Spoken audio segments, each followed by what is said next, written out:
The medical outpost Mercy's hand floated peacefully in the inky void of space, its white hull gleaming under the light of an unfamiliar sun. Located on the very edge of human-controlled space, it served as both a statement of humanity's benevolence and a practical necessity for the numerous mining and exploration crews working in the sector. Dr. Elaine Porter wiped sweat from her brow as she finished suturing a plasma burn on a miner's forearm. "There you go, Mr. Kovacs. Try not to stick your arm in any more reactor coolant tubes, The burly miner flexed his arm experimentally. "No promises, Doc. Those tubes don't fix themselves." A soft chime interrupted their banter. Dr. Porter came the artificial voice of the station's AI. "The supply ship from Earth will be docking in approximately 15 minutes. "Perfect timing," Porter replied. "We're running low on synthetic skin grafts after that explosion on Helios mining platform last week." That's when the first tremor shook the station. "What was that?" Kovacs asked, suddenly alert. "Meteor impact," Porter frowned, bringing up the external camera feeds on her tablet. "No, that wasn't. The second impact was much more violent, sending medical instruments clattering to the floor." The lights flickered ominously. "Attention all personnel." The AI's voice had lost its usual calm. "Unknown vessels approaching. Hostile intent detected. This is not a drill. Repeat, this is not." The third blast tore through the station's primary hull. Alarms blared as emergency bulkheads slammed shut. The distant sound of escaping atmosphere hissed through the station. "We're a medical facility," Porter shouted at no one in particular as she helped Kovacs to his feet. "We're unarmed. We're protected under the Galactic Concord." Through the viewport, Porter caught her first glimpse of the attackers. Sleek, obsidian ships with angular protrusions that reminded her of insect carapaces. They moved with frightening precision, targeting the station's life support systems and communication arrays. "Vextar," Kovacs whispered, his face pale. "I've heard stories from the Outer Rim miners. Never thought they'd come this far into human space." Another explosion rocked the station. The lights went out completely before emergency backups bathed everything in an eerie red glow. "Dr. Porter," the AI's voice was now fragmented, digital glitches interrupting its speech. "I've managed to activate the quantum entanglement communicator. Earth Command is on the line. They're requesting status." Porter stumbled to the communication console, blood trickling from a cut on her forehead. "This is Dr. Elaine Porter, Chief Medical Officer of Outpost Mercy's Hand. We are under attack by what appear to be Vextar vessels. We have no defenses. Repeat, we are a medical facility with no defensive capabilities. We have over 200 patients, including civilians and children. Request immediate assistance." The reply was immediate but broken by interference. "Copy, Mercy's Hand. Hold position. Assets being." The transmission cut off as another explosion tore through the station. Porter looked around at her medical bay, now transformed into a scene of chaos. Junior doctors treated the wounded as best they could. Nurses evacuated non-ambulatory patients toward the emergency shelters. Through it all, the relentless barrage continued. "Why?" Porter whispered, watching as a Vextar boarding craft attached itself to the station's main airlock. "Why attack healers?" Kovacs had found a maintenance wrench and gripped it tightly. "Because they're monsters, Doc. Simple as that." Porter shook her head, grabbing a sedative injector from a nearby tray. It wasn't much of a weapon, but it was something. "No," she said firmly. "Nothing sentient attacks without reason. There's something else going on here." The airlock door began to glow red as the Vextar cut through it. "Well," Kovacs said grimly, "I guess we'll get to ask them in person." As the door fell inward with a resounding clang, Porter's last conscious thought before the flashbang grenade detonated was that Earth would never let this stand. They had attacked healers, the most protected members of human society. The response would be swift and terrible. She had no idea just how right she was. Aboard the ETS Harbinger, docked at Earth's orbital defense platform, the klaxons blared. "Oh, for crying out loud," muttered Commander Jack Reaper. Harlow, his fork frozen halfway to his mouth. "I've been trying to enjoy this synthetic meatloaf for 20 minutes now." The mess hall's intercom crackled. "Attention Angels of Death, report to briefing room immediately. This is not a drill. Repeat, this is not a drill." Lieutenant Mira Scalpel Diaz rolled her eyes as she stood up. "Is it ever a drill? Just once I'd like to hear."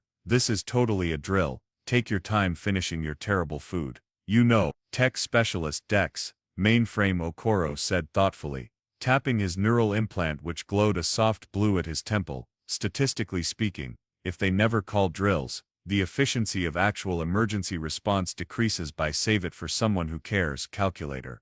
Harlow growled, but there was no real heat behind it. He'd served with Dex long enough to know the man's obsession with statistics was what kept them alive on more than one occasion. The trio made their way through the Harbinger's sleek corridors, other crew members pressing themselves against walls to let them pass. That's what happened when the Angels of Death were called to action. Everyone else got out of the way. They weren't the only ones reporting it. As they entered the briefing room, Harlow nodded to the other members of the elite unit. Weapons Specialist Tara Boom Rodriguez was already cleaning her custom plasma rifle. Pilot Nikolai Ghost Petrov sat quietly in the corner, his eyes closed in what looked like meditation but was actually him interfacing with the ship's navigation systems through his neural implant. The final member of their team, Tactical Officer Quinn Switchblade Lee, was studying a holographic star map, already plotting potential engagement scenarios. "All right, Angels," Harlow announced, taking his place at the head of the table. "What poor bastards are we delivering to the afterlife today?" The door slid open, and Admiral Olivia Chen strode in, her face a mask of controlled fury. The Angels immediately snapped to attention. "At ease," Chen said, her voice tight. 16 hours ago, the medical outpost Mercy's Hand was attacked by Vextar forces. A murmur ran through the room. The Vextar were a relatively new threat, an insectoid species from the Outer Rim with technology that rivaled humanity's own. "A medical outpost?" Diaz asked, her usual sarcasm replaced by genuine confusion. "That's protected under every treaty in the galaxy. Even the Draconians respect medical neutrality." Chen nodded grimly. "Exactly. Which is why this cannot stand. We've received fragmented transmissions indicating the station has been boarded. Life support is failing. We have potentially hundreds of medical personnel and patients in danger." "With all due respect, Admiral," Harlow interjected. "Why us? The Angels of Death aren't exactly known for our gentle touch. Wouldn't a standard rescue team be more appropriate?" Chen's eyes flashed. "Because, Commander, I don't want to rescue the doctors. I want to send a message. Nobody, and I mean nobody, attacks Earth's healers and lives to tell about it." The room fell silent. Even Dex stopped fidgeting with his datapad. "Besides," Chen continued, bringing up a holographic display of the Mercy's Hand, "we have reason to believe the Vextar aren't just attacking. They're taking prisoners. Specifically, they're targeting the Medical Research Division." "The one working on that universal regenerative therapy?" Quinn asked, leaning forward. "Precisely," Chen confirmed. "If the Vextar get their mandibles on that research, they could reverse engineer it into a bioweapon. We can't let that happen." Harlow studied the rotating hologram, already identifying entry points and defensive positions. "Time frame?" "You leave in 30 minutes, Chen replied. "The Harbinger is the only ship in the quadrant fast enough to get there before the station's life support fails completely." Diaz cracked her knuckles. "Well, looks like we're making a house call." Dex smiled awkwardly. "Actually, the correct medical terminology would be a consultation. A house call implies mainframe." Harlow cut him off. "Prep the tactical systems. I want every schematic of that station downloaded to our neural links before we hit lightspeed." "Already done, sir," Dex replied, tapping his temple. "I've also taken the liberty of analyzing the Vextar attack pattern. There's something odd about it." "Save it for the mission," Harlow ordered, standing up. "Angels, gear up. We've got doctors to save and bugs to squash." As they filed out of the briefing room, Diaz fell into step beside Harlow. "You know what I find hilarious about all this? What's that scalpel? They're sending the Angels of Death to save a bunch of healers. Talk about irony." Harlow's lips twitched in what might have been the beginning of a smile. "Yeah, well, sometimes the best way to save a life is to take a few." "Technically," Dex chimed in from behind them. "If we're comparing statistical outcomes of various intervention strategies, mainframe." The other two shouted in unison. "Right," Dex mumbled, his neural implant flickering as he returned to his calculations. "Shutting up now." As the Angels prepared for battle, the Harbinger's engines began to hum with power. Soon they would be tearing through space toward the beleaguered medical station, and heaven help anyone who stood in their way. The Harbinger cut through hyperspace like a scalpel through tissue, its advanced engines pushing the limits of what was theoretically possible. In the ship's tactical room, the Angels of Death gathered around a holographic display of Mercy's Hand. "All right, people," Harlow said, his voice all business. "We've got about 4 hours before we reach the target. Let's make sure we're not going in blind." Dex's fingers danced across his neural interface. "I've downloaded the station's complete schematics. It's your standard Mercy-class medical outpost. 7 decks, rotating HAB section for gravity, research labs in the zero-G core. Life support is problematic. They're down to emergency systems only. Any survivors? Diaz asked, her usually sarcastic tone now serious. Intermittent life signs throughout the station, Dex replied. Concentrated in the emergency shelters on Deck 4 and the surgical bay on Deck 2, but there's interference, probably from Vexstar tech. Quinn studied the rotating hologram. Entry points. Main airlock is compromised, Dex said. That's where the Vexstar breached. But there's a maintenance dock on the underside that might still be intact. Nikolai spoke up for the first time. I can get us in there. Tight fit for the shuttle, but I didn't earn the name Ghost for nothing. Good. Harlow nodded. Boom, what are we up against? Tara Rodriguez pulled up a different hologram, this one showing the insectoid Vexstar in combat gear. Standard Vexstar warriors. Exoskeleton provides natural armor equivalent to our light combat suits. They're stronger than humans, but slower. Their weapons are mainly plasma-based with some biological components we don't fully understand. Biological components. Diaz raised an eyebrow. Like what? They've been observed using some kind of acid projector, Rodriguez explained. And their ships have these weird organic-looking growths that seem to function as weapons systems. Great, Diaz muttered. Giant bugs with acid guns. Just what I always wanted to fight. Focus. People. Harlow cut in. Our primary objective is to rescue the medical personnel and patients. Secondary objective is to secure or destroy any sensitive research that might fall into Vexstar hands. And the tertiary objective? Quinn asked, though everyone already knew the answer. Harlow's face hardened. Send a message. Nobody attacks Earth's healers. The tactical room fell silent for a moment. I still don't get it, Diaz said finally.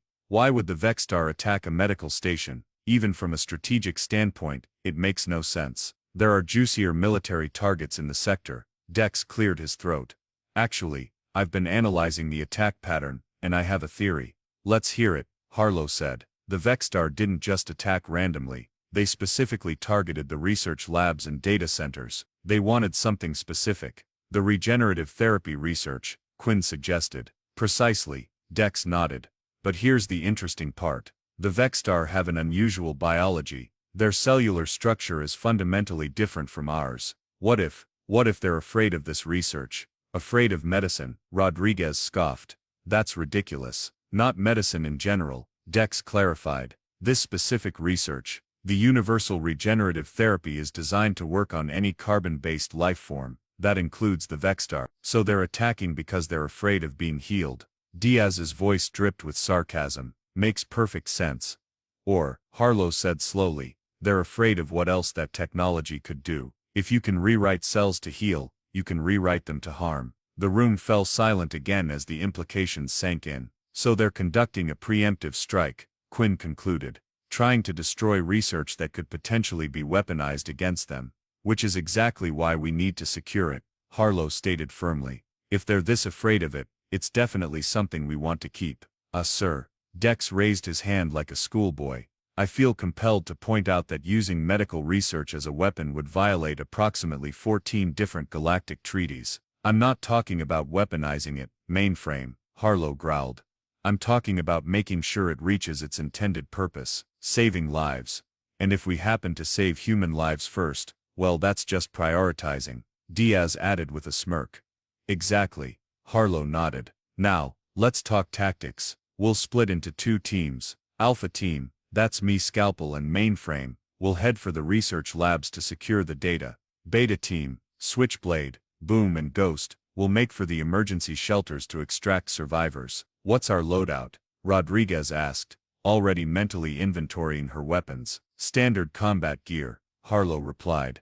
But I want non-lethal options too. We don't know if the Vexstar have hostages. Oh sure, Diaz rolled her eyes. The Angels of Death going in with stun guns, that'll be the day. We're still taking the heavy artillery, Harlow assured her. But I want options. This isn't a standard smash and grab. Speaking of which, Quinn interjected, medical stations have their own security protocols. We might need medical clearance to access certain areas. Harlow smiled grimly. That's why we've got these. He held up a small device. Command codes. Admiral Chen pulled some strings. These should get us through any locked doors, unless the Vexstar have already bypassed the security systems, Dex pointed out. Then we do what we do best. Harlow said, his smile turning predatory. We improvise. The briefing continued for another hour, each angel memorizing their role and contingency plans. As they finally dispersed to prepare their gear, Diaz sidled up to Harlow. You know what I find funny about all this? What's that scalpel? For a bunch of professional killers, we sure seem to know a lot about medical facilities. Harlow's face remained impassive. Know your enemy, know your battlefield. Sure, Diaz nodded, unconvinced. And the fact that you just used the phrase cellular structures correctly in a sentence is totally normal for a guy whose call sign is Reaper. Harlow fixed her with a steely gaze. We've all got our secrets, Lieutenant. Focus on the mission. As Diaz walked away, she couldn't help but wonder what other surprises this mission might hold. The angels of death rushing to save healers was ironic enough, but something told her the real surprises were yet to come. Approaching Mercy's hand, Nikolai announced from the shuttle's cockpit, and it doesn't look merciful at all. Through the viewport, the angels could see the medical station listing in space, emergency lights flickering across its damaged hull. 3 Vexter ships hovered nearby like predatory insects, their organic mechanical hybrid designs unsettling to human eyes. They haven't spotted us yet, Nikolai said, his fingers dancing across the controls. Stealth systems holding. Harlow studied the tactical display. Those look like boarding crafts attached to the main airlocks. They're still here, still searching. Or still loading up prisoners and research, Quinn suggested grimly. Ghost, take us in through that maintenance dock. Harlow ordered. Nice and easy is my middle name, Nikolai replied, guiding the shuttle toward a small opening on the station's underside. I thought your middle name was Vladimirovich, Dex said, completely missing the idiom. Figure of speech mainframe. Diaz sighed. But seriously, Ghost, don't scratch the paint, I just had this armor polished. Everyone strap in, Nikolai warned. This is going to be tight. The shuttle slipped through the narrow maintenance dock with barely inches to spare on either side. A soft thunk indicated they'd made contact with the station. Pressure seal established, Nikolai reported. We're good to go. Harlow stood, checking his weapon one last time. Remember the plan. Alpha team with me to the research labs. Beta team, get those survivors. Comms check every 10 minutes. What if we run into Vexter? Rodriguez asked, hefting her massive plasma rifle. Standard procedure, Harlow replied coldly. They attacked healers, they get what's coming to them. The team nodded as the shuttle's door hissed open, revealing the dimly lit maintenance bay of Mercy's hand. Atmos thin but breathable, Dex reported, checking his scanner. Life support's running on emergency power. The angels moved out, splitting into their designated teams at the first junction. Beta team headed toward the emergency shelters, while Harlow led Alpha team toward the central core, where the research labs were located. The corridors of the once pristine medical facility were now a chaotic mess of torn panels, flickering lights, and occasionally, dark stains that could only be blood. Signs of combat, Diaz noted, kneeling to examine a scorch mark on the wall, but not much. Looks like the staff didn't put up much of a fight. They're doctors, not soldiers, Dex replied. Still, Diaz frowned. You'd think they'd at least try to. She stopped abruptly as a sound echoed down the corridor, something between a click and a chittering noise. Vexter, Harlow whispered, motioning for them to take cover. From around the corner emerged 2 Vexter warriors, their insectoid forms moving with an unsettling grace. They carried what looked like rifles, but with organic components pulsing along the barrels. Between them, they dragged a human in a blood-stained lab coat. Harlow signaled silently. 3 fingers, 2, 1. Alpha team burst from cover, weapons raised. The Vexter reacted with surprising speed, but not fast enough. Diaz's precision shot took the first one in what passed for its head, while Harlow's plasma burst caught the second in its thorax. They dropped without firing a shot. Nice work, Harlow said, moving toward the fallen human. To their surprise, the person in the lab coat was conscious. A middle-aged man with a nasty gash on his forehead looked up at them with wide eyes. Military, he asked weakly. About time, Doctor. Harlow helped the man to a sitting position. Kapoor, Dr. Vekas Kapoor, head of xenobiology. He winced, touching his head wound. They came out of nowhere, started rounding up all the research staff. The patients, Diaz asked. Emergency shelters mostly, Kapoor replied. These things, he gestured to the fallen Vexter. They weren't interested in the patients, they wanted the research data. On the regenerative therapy, Dex supplied. Kapoor looked surprised. Yes, how did you know? Lucky guess, Harlow said smoothly. Can you walk, doctor? We need to move. Kapoor struggled to his feet. I think so. Where are we going? First, you're going to tell us why the Vextor want your research so badly, Harlow said, his voice leaving no room for argument. Kapoor hesitated, then sighed. It's not what you think. They don't want to steal it. They want to destroy it. Called it, Dex muttered. But why? Diaz asked. It's medical research. Healing tech. Because, Kapoor explained, our breakthrough was adapting the therapy to work on Vextor physiology. The three angels exchanged glances. You were developing medicine, for the Vextor, Harlow asked slowly. For all species, Kapoor corrected. The universal aspect was the breakthrough, but yes, we were specifically testing it on Vextor tissue samples. Where did you even get? Diaz began, then shook her head. Never mind, I don't want to know. That still doesn't explain why they'd attack, Harlow pressed. Kapoor's face darkened. Because the Vextor society is based on natural selection, their entire culture revolves around the idea that the strong survive and the weak perish. Our regenerative therapy would undermine their entire social structure. They attacked because you were trying to help them. Diaz's voice dripped with incredulity. From their perspective, we were threatening their way of life, Kapoor explained. Their religion teaches that suffering and death are necessary, that healing technology beyond basic field treatment is an abomination. So they attacked a medical station because they're what? Healthcare conservatives. Diaz snorted. It's more complicated than that. Kapoor said. The ruling caste, the Vextor primacy, maintains control through access to limited medical care. If our research became widely available, then the common Vextor wouldn't need the primacy anymore. Harlow finished, understanding dawning. This isn't about religion, it's about power. Exactly. Kapoor nodded. And there's more. We've had visitors, Vextor, who came seeking treatment in secret. Dissidents who don't share the primacy's views. So you've been treating enemy aliens on a human medical station. Harlow's voice was dangerously soft. They're not all enemies, Kapoor insisted. That's what I'm trying to tell you. There's a growing resistance movement among the Vextar. They want change. The conversation was cut short by Harlow's comm unit beeping. Alpha leader, he answered. Beta team here. Quinn's voice came through. We've reached the emergency shelters. Got about 60 survivors, mostly medical staff and ambulatory patients. But we've got a situation. Define situation, Harlow demanded. We've got Vextar here too. But, they're patients.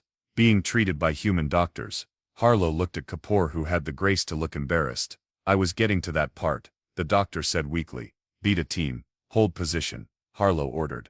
We're on our way. He turned to Kapoor. You've got some explaining to do, doctor. I know how it looks, Kapoor said. But you have to understand, this could be the start of real peace between our species. Or, Diaz countered, it could be the biggest security breach in human history. Either way, Harlow said grimly, we need to get to those labs and secure that research. Now, as they moved deeper into the station, the signs of combat became more pronounced, but strangely, so did the signs of cooperation. In one room, they found human and Vextar blood mingled where they had clearly fought side by side against other Vextar. Looks like your theory about a Vextar civil war might have some merit, Harlow grudgingly admitted to Kapoor. It's not a civil war yet, the doctor replied. But it could be. And the question is, which side will humanity be on? Before Harlow could respond, a massive explosion shook the station, sending them all staggering against the walls. What was that? Diaz demanded. Dex checked his scanner. The Vextar ships are firing on the station. They're targeting the research labs. They're going to destroy the whole station, Kapoor realized in horror. They'd rather kill their own people than let this research escape. Harlow's face hardened into a mask of determination. Not on my watch. Angels of death don't let healers die, no matter what species they are. Another blast rocked the station, sending ceiling panels crashing down around them. They're getting more accurate, Dex warned, his neural implant flickering rapidly as he processed incoming data. 3 more hits like that and the structural integrity of the research section will fail. Beta team, status report. Harlow barked into his comm. We've consolidated all survivors in emergency shelter 2. Quinn's voice came back, punctuated by static, including 17 Vextar civilians. The medical staff refuses to leave them behind. Of course they do, Diaz muttered. Because why make our job easier? Hold position, Harlow ordered. We're heading to the research labs to secure the data, then we'll figure out an extraction plan. Extraction might be challenging, Nikolai cut in. I'm monitoring the Vextar ships. They've deployed fighters to patrol the exterior. Our shuttle won't make it past them undetected. One problem at a time, Harlow replied. First, the research. They moved through the corridors at a rapid clip, with Dr. Kapoor struggling to keep up. As they approached the central research lab, the damage became more severe. Entire sections of wall had been blown away, and the artificial gravity fluctuated ominously. The main lab is just ahead, Kapoor panted, pointing to a set of reinforced doors at the end of the corridor. Those doors look intact, Diaz observed. Too intact, compared to everything else around here. Trap? Harlow asked. Definitely a trap, Diaz confirmed. Dex scanned the area. 6 Vextar life signs inside the lab. They've barricaded themselves in. They must have the research data, Kapoor said. Or they're trying to destroy it. Harlow considered their options. We need a distraction. I might have an idea, Dex said hesitantly. But it's a bit unorthodox. We're the Angels of Death, Diaz smirked. Unorthodox is our middle name. I thought our middle name was a Buth, Dex replied, missing the joke again. The plan, mainframe, Harlow growled. Right. Well, this is a medical station, and that, he pointed to a nearby door labeled pharmaceutical storage, should have everything we need. 10 minutes later, Diaz stood at the entrance to an air duct, holding what looked like a modified medical nebulizer attached to a canister. This is the stupidest plan ever, she complained. I feel like I'm in a bad action movie. The aerosolized sedative will disperse through the lab's ventilation system in approximately 30 seconds, Dex explained. The dosage is calibrated for Vextar physiology. And you know this how? Diaz asked suspiciously. I read the manual, Dex replied, innocently, tapping his neural implant. What manual? The one labeled Xenobiological Pharmaceutical References in the database. It was quite fascinating actually. Did you know that Vextar have 3 separate respiratory? Spare us the biology lesson. Harlow cut him off. Everyone, masks on. They donned emergency breathing masks from their gear, as Diaz activated the nebulizer, and sent it crawling through the air duct on small motorized wheels. Another of Dex's quick modifications. Now we wait, Harlow said. Exactly 47 seconds later, Dex was counting. A series of thuds came from inside the lab. That would be our friends taking an unscheduled nap. Diaz grinned beneath her mask. Mainframe, override the door, Harlow ordered. Dex connected to the door's security panel with a cable from his neural implant. And, we're in. The reinforced doors slid open to reveal 6 Vextar warriors sprawled unconscious on the floor. Each wore distinctive armor with glowing red insignia, different from the ones they had encountered earlier. Primacy Enforcers. Kapoor identified them. Elite troops. They were trying to destroy this, Diaz said, pointing to a central data core still humming with power. Looks like they were interrupted before they could finish the job. The data's still intact, Kapoor asked hopefully. Dex connected to the system. Yes, but it's being systematically wiped. I can stop the process, but another explosion rocked the station, this one close enough to knock them all off balance. Structural integrity at 42%, and falling, the station's AI announced in a disturbingly calm voice. Catastrophic failure imminent. We need to go, Harlow decided. Mainframe, download what you can, and rig the rest to purge. If we can't have this research, neither can the Vextar primacy. Wait, Kapoor protested. That research could save millions of lives, and if it falls into the wrong hands, it could cost billions, Harlow countered. Make the call, doctor. Your life's work or your principles. Kapoor hesitated, then his shoulders slumped. You're right. Download what you can, destroy the rest. While Dex worked on the data, Harlow contacted Beta Team. Switchblade, we need an extraction plan. Working on it, Quinn replied. The Vextar have the main docking bays covered, but I've been studying the station's schematics. There's a medical shuttle bay on Deck 6. It's designed for emergency evacuations. Will it hold everyone? Harlow asked. If we pack them in like sardines, maybe. Another voice cut in. Dr. Elaine Porter, whom they had rescued from the emergency shelter. The medical shuttles have stasis units for critical patients. We could use those to maximize space. For the Vextar too, Harlow asked pointedly. There was a pause before Porter replied firmly. For all patients, Commander. Harlow exchanged looks with Diaz, who shrugged. Your call, Reaper. After a moment, Harlow nodded. Fine, Beta Team, start moving everyone to the medical shuttle bay. We'll meet you there with the research data. That's going to be a problem, Nikolai's voice cut in.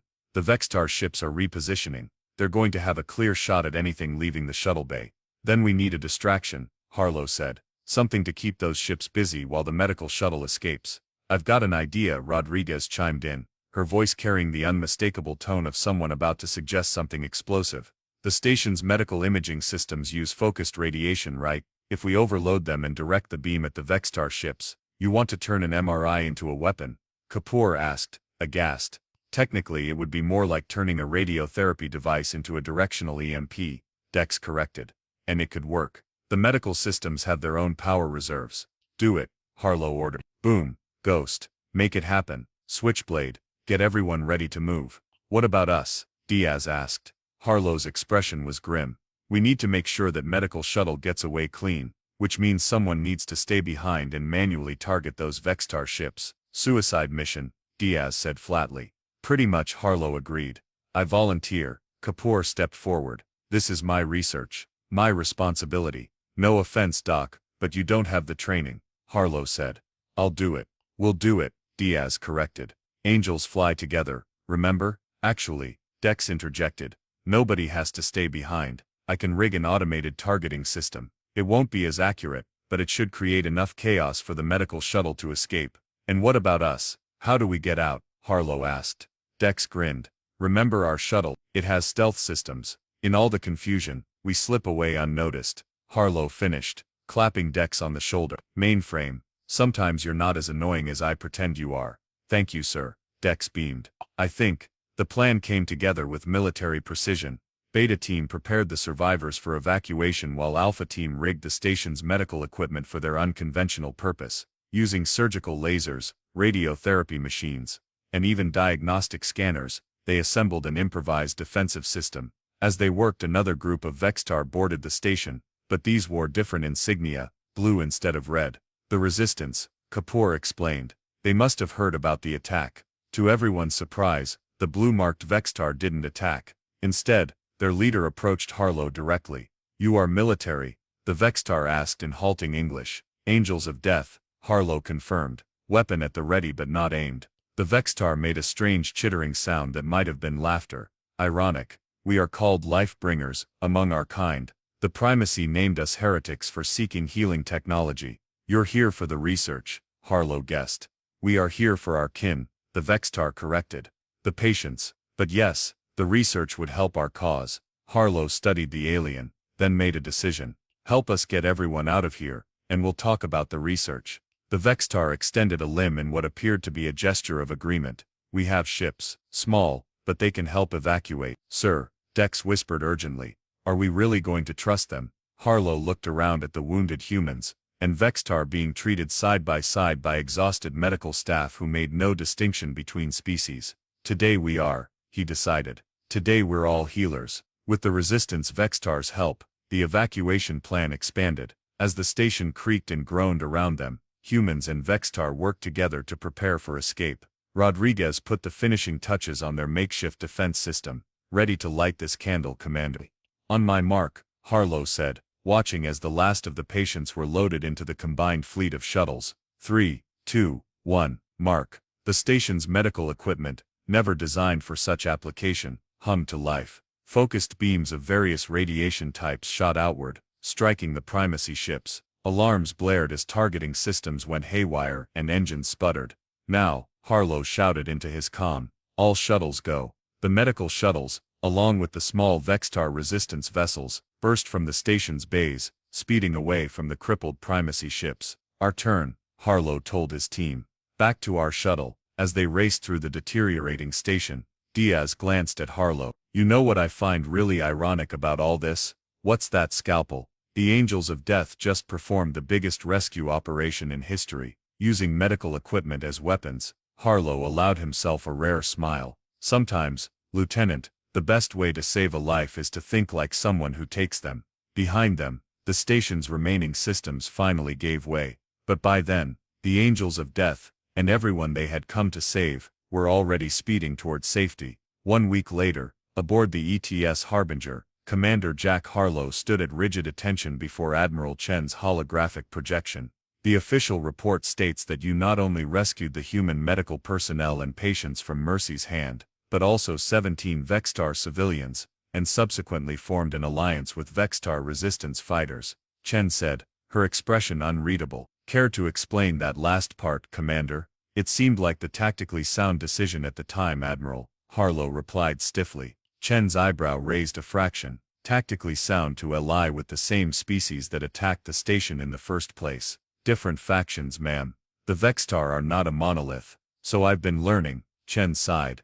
Dr. Kapoor has been quite educational in his debriefings. Harlow remained silent, waiting. The Joint Chiefs are divided, Chen continued. Half want to pursue this potential alliance with the Vextar resistance. The other half want to launch a retaliatory strike against the primacy. And your opinion, ma'am? I'm inclined to give diplomacy a chance, Chen admitted. But only because your actions have given us a unique opportunity. The Vextar resistance has offered to share their own medical technology in exchange for the regenerative research. A fair trade, Harlow nodded. Indeed. But that's not why I called you here. Chen's expression softened slightly. There's something else in your report that caught my attention. You mentioned that your team was unusually knowledgeable about medical procedures and equipment. Harlow's face remained impassive. We're a versatile unit, Admiral. Cut the crap, Harlow, Chen said bluntly. I know what the Angels of Death really are. I know about Project Valkyrie. Harlow's composure slipped for just a moment. With all due respect, Admiral. The Combat Medic Program, Chen continued, ignoring his interruption. Elite medical personnel trained in advanced combat techniques, meant to be deployed to the most dangerous battlefields to extract and treat the wounded. That program was classified, Harlow said carefully. Still is, Chen agreed, which is why officially you're the Angels of Death, a spec ops team with a fearsome reputation. It's much better for deterrence than really aggressive doctors. Despite himself, Harlow's lips twitched. Our combat skills are not exaggerated, Admiral. No, but your medical training is deliberately omitted from public records, Chen replied. Lieutenant Diaz was a neurosurgeon before joining. Specialist Okoro has dual PhDs in xenobiology and pharmacology, and you, Commander, were Chief of Trauma Surgery at New Geneva Military Hospital. And now we're soldiers, Harlow said flatly. You're both, Chen corrected. Which is why you were the perfect team for this mission. I needed people who could fight like devils but think like healers. Harlow allowed himself a small smile. It did come in handy. Using the station's medical equipment as weapons was creative. That's putting it mildly, Chen chuckled. Turning radiotherapy machines into directed EMP emitters, aerosolizing sedatives through the ventilation system. That's not standard spec ops thinking. The best tool is the one available to you, Harlow quoted. A lesson the Vextar learned the hard way. Chen agreed. But here's where it gets interesting. The Vextar resistance wants to establish a joint medical research facility, and they specifically requested the Angels of Death as security. Harlow blinked in genuine surprise. Us? Why? Because somehow they figured out what you really are, Chen said. Their leader, the one who called them life-bringers. He told Dr. Porter that he recognized a fellow healer in you. That's unexpected. Is it? Chen asked. You saved their wounded. You used medical equipment instead of just blasting your way through. And according to Dr. Porter, you even personally treated a Vextar with a severe thoracic injury during the evacuation. Harlow shrugged uncomfortably. Field medicine. Nothing special. To them it was, Chen said. Especially since Vextar anatomy is notoriously complex. The fact that you knew how to treat a pneumothorax in a species with 3 respiratory chambers impressed them greatly. So what happens now? Harlow asked, eager to change the subject. Now, Chen said, the Angels of Death get a new mission. You'll be escorting Dr. Porter and a team of researchers to the new joint facility. Officially, you're there as security. Unofficially, we'll be contributing to the research. Harlow finished. Exactly, Chen nodded. This could be the beginning of a new era in human Vextar relations. And it all started because the primacy made the mistake of attacking our healers. And we sent the Angels of Death, Harlow added with a wry smile, who turned out to be the perfect ambassadors. Chen concluded. Sometimes irony works in our favor. After the debriefing, Harlow found his team in the Harbinger's mess hall. They fell silent as he approached. So, Diaz asked, are we being court-martialed for making friends with the enemy? Not exactly, Harlow replied, taking a seat. We're being reassigned. Let me guess, Rodriguez said. Back to hunting pirates in the Outer Rim? No, Harlow shook his head. We're going to be guarding a joint human Vextar medical research facility. The table fell silent as his words sank in. You're kidding, Diaz finally said. I'm not, Harlow assured her. The Vexter Resistance specifically requested us. Because they figured out what we really are, Dex realized. Harlow nodded. They recognized fellow healers. Healers who can kick ass when necessary. Quinn added with a grin. So our cover is blown? Nikolai asked. Only to the Vexter, Harlow said. To the rest of the galaxy, we're still the Angels of Death. Angels of Death guarding a hospital. Rodriguez laughed. That's rich. Not guarding, Harlow corrected. Participating. Chen wants us to contribute our medical expertise. Back to our roots, Diaz mused. You know I haven't performed surgery in 3 years. I might be rusty. Somehow I doubt that, Harlow said. You've kept your skills sharp enough to perform field amputations during firefights. Not the same as microsurgery, she countered. You'll manage, Harlow assured her. We all will. Dex raised his glass of synthetic juice. To the Angels of Death, the galaxy's most overqualified combat medics. And to the Vexter, Harlow added, raising his own glass, for teaching us that sometimes, the best way to end a war is to heal your enemy. As they clinked glasses, Dr. Elaine Porter approached their table. She still had a bandage on her forehead, but otherwise looked recovered from her ordeal. Commander Harlow, she said, I wanted to thank you personally, not just for the rescue, but for saving my patient. Patient? Harlow asked. The Vexter with the thoracic injury. Porter clarified. He told me that a human soldier treated him, used a medical scanner like he was born with it in his hands. He said. Harlow shrugged. Just doing my job, doctor. That's just it. Porter smiled knowingly. I checked the records. Before joining the military, you wrote the definitive paper on comparative xeno or thoracic trauma care. You weren't just doing your job as a soldier, you were doing your job as a doctor. Harlow glanced at his team, who were all suddenly very interested in their food. Is there a question in there, Dr. Porter? He asked. Just an observation, she replied. I find it interesting that when Earth's healers were attacked, they sent more healers to the rescue. Healers with guns, yes, but healers nonetheless. The Angels of Death, Diaz supplied helpfully. Yes, Porter nodded. Though I suspect there's more to that name than meets the eye. After all, in many cultures, angels are seen as messengers, guardians, and healers, not just harbingers of death. With that she walked away, leaving Harlow and his team in thoughtful silence. She's got us pegged, Quinn finally said. Does it matter? Harlow asked. We did our job, we saved lives, both human and Vextar, and now we get to keep doing it, Dex added. Just with fewer explosions. Probably. I wouldn't count on that, Diaz smirked. Trouble seems to find us, or we find it, Rodriguez corrected. Either way, Harlow said. We'll be ready, because that's what the Angels of Death do. We heal when we can, fight when we must, and never ever give up on a patient, no matter what species they are. Humanity, fuck yeah, Diaz whispered with a grin. Harlow couldn't help but smile back. Humanity, fuck yeah indeed.